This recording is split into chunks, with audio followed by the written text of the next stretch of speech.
Shalom Bapak Ibu Saudara yang dikasihi Tuhan. Seri pengajaran hari ini berjudul Hidup di Wilayah Tuhan. Saudara, yang namanya iman itu bukan berhenti pada percaya Tuhan Yesus sebagai Tuhan dan Juru Selamat, tetapi sungguh-sungguh mengenal Dia dengan benar dan secara memadai, mengalami kehadirannya dan melakukan kehendaknya setiap hari dengan tepat. 1 Korintus 10 ayat 31 mengatakan, "Aku menjawab, jika engkau makan atau jika engkau minum, atau jika engkau melakukan sesuatu yang lain, lakukanlah semuanya itu untuk kemuliaan Allah."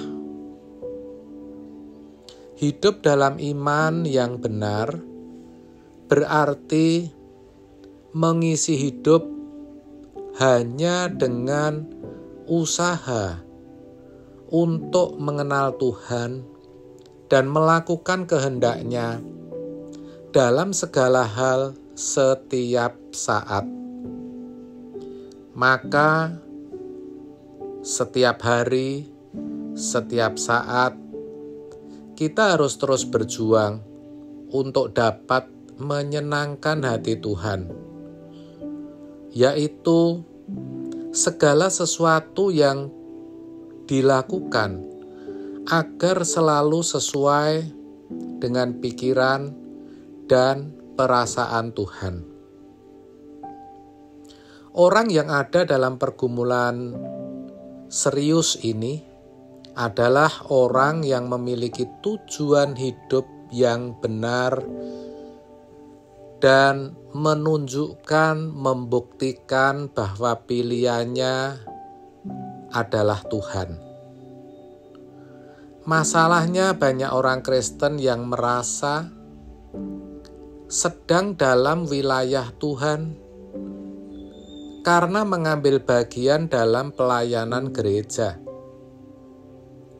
Padahal sebenarnya wilayah hidup mereka masih diri mereka sendiri, yaitu bagaimana bisa memiliki kesenangan dengan berbagai kegiatan gereja yang mana sesungguhnya tidak mengubahnya menjadi berkodrat ilahi. Kodrat ilahi bisa tumbuh dan berkembang justru melalui pergumulan hidup setiap saat dalam kehidupan setiap hari. Dengan demikian, semakin seseorang menyerahkan wilayah hidupnya bagi Tuhan, berarti ia semakin akan mengenakan kodrat ilahi, akan semakin menampakkan perubahan dalam hidup yang bisa dinikmati oleh Tuhan dan sesama.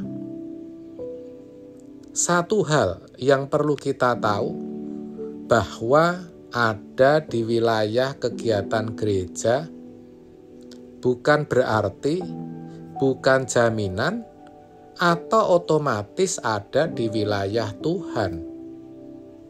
Apapun itu, apakah sebagai aktivis, full-timer, bahkan pendeta, atau yang lainnya.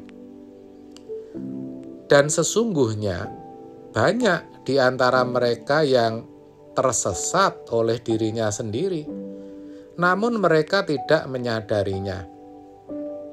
Ya, saudara, tersesat sebab hatinya masih di dunia dan dimiliki oleh dirinya sendiri. Tidak sedikit pengajar sekolah teologi atau sekolah Alkitab merasa sudah ada dalam pengabdian kepada Tuhan dan ada di wilayah Tuhan. Padahal di sekolah tersebut mereka menemukan satu-satunya tempat untuk mengaktualisasikan dirinya. Bagaimana dirinya bisa bernilai dan diterima orang dan memiliki harga diri yang membahagiakan dirinya. Ada juga yang di sana justru untuk mencari hidup dan peluang memanfaatkan keadaan. Jadi, hanya orang yang selalu hidup untuk menyenangkan hati Tuhan yang bisa dikatakan orang yang hidup di wilayah Tuhan. Sedangkan orang yang masih menyenangkan diri sendiri dengan berbagai fasilitas adalah orang yang ada di luar wilayah Tuhan. Terutama mereka yang berharap dunia dengan berbagai fasilitasnya, termasuk kehormatan, baik kehormatan di dalam gereja maupun di luar gereja, dapat membahagiakan dirinya. Mereka adalah orang-orang yang tidak ada di wilayah Tuhan. Orang yang mengaku Tuhan Yesus sebagai majikan dan Tuhannya seharusnya menyerahkan seluruh wilayah hidupnya tanpa batas di wilayah Tuhan. Tidak ada wilayah di mana dirinya bisa dan boleh memiliki kesenangan. Segala sesuatu yang dilakukan harus untuk kesenangan Tuhan atau untuk kemuliaan namanya. Kalau ada di wilayah hidup di mana seseorang dapat merasakan kenikmatan, kebahagiaan, dan kesenangannya tanpa Tuhan, berarti masih belum menyerahkan seluruh wilayah hidupnya bagi Tuhan.